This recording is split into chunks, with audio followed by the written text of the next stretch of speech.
Abantu b'omu kikajjo Kasenge bakubidde gavumenti omulanga okukola oluguudo lwabwe olw'obubenje wamu n'ebinnya ebisusse era nga bino bikaluubirizza entambula mu kitundu kino.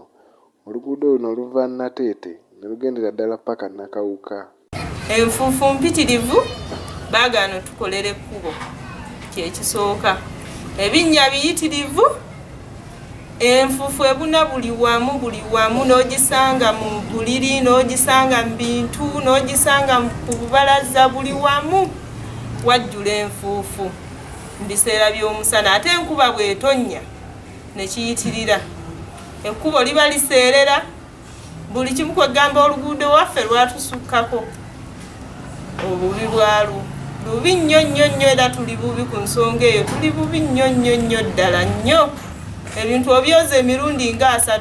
Era ng'abatuuze bongedde okikkaatiriza nti mu biseera by'enkuba kisukka olw'ebinnya okujjula amazzi wamu n'oluguudo luno okuseerera, ekiviiriddeko entambula okusattira wamu n'obubenje okweyongera ku luguudo luno. Batugambye nti mu biseera by'omusana enfuufu terutumira mwana, ebeera nnyingi nnyo era oyinza okwebuuza oba abakyala mu kitundu kino basoma ddiini emu, kubanga bonna babeera beebikkiridde ku mitwe olw'okwewala enfuufu eno. Era nga mu biseera by'enfuufu emirimu gy'abantu gigootaana, naddala bano abakolera ku kkubo. Oluguudo enfuufu akasana bwe kaaka enfuufu n'etugira, kati nga ffe abatunda bino ebyokulya tuli ku kkubo, tetuyinza kugamba nti tunaakolera ate weera tulina kukolera ku kkubo lino, naye enfuufu etuttayo tetumanyi kyakukolera. Tuwanjagalira gavumenti etuyambe ku kkubo lyaffe lino eno, enfuufu etusukkako.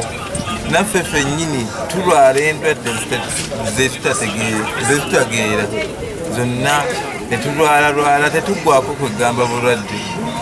Oluguudo luno luyisa emmotoka ez'enjawulo nga muno mwe muli zi Sinotrak ziyite lukululana ezigenda ku kampuni y'Abachina, eziviiriddeko oluguudo luno okubeeramu ebinnya ebingi wamu n'enfuufu.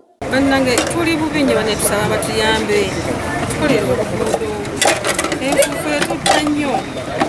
Bannange bukimu ebiite bagamba enfuufu tetuganyaako okubeera n'abayonjo, n'oyambala olugoye eddakiika emu nga lwaddugadde dda lwa nfuufu, era engoye enjeru twazivaako dda, twambala bino ebiraga ebyakalakala bitalabisa nnyo nfuufu. Naye banne tusaba batuyambe batukolere ku luguudo, tuli bubi nnyo.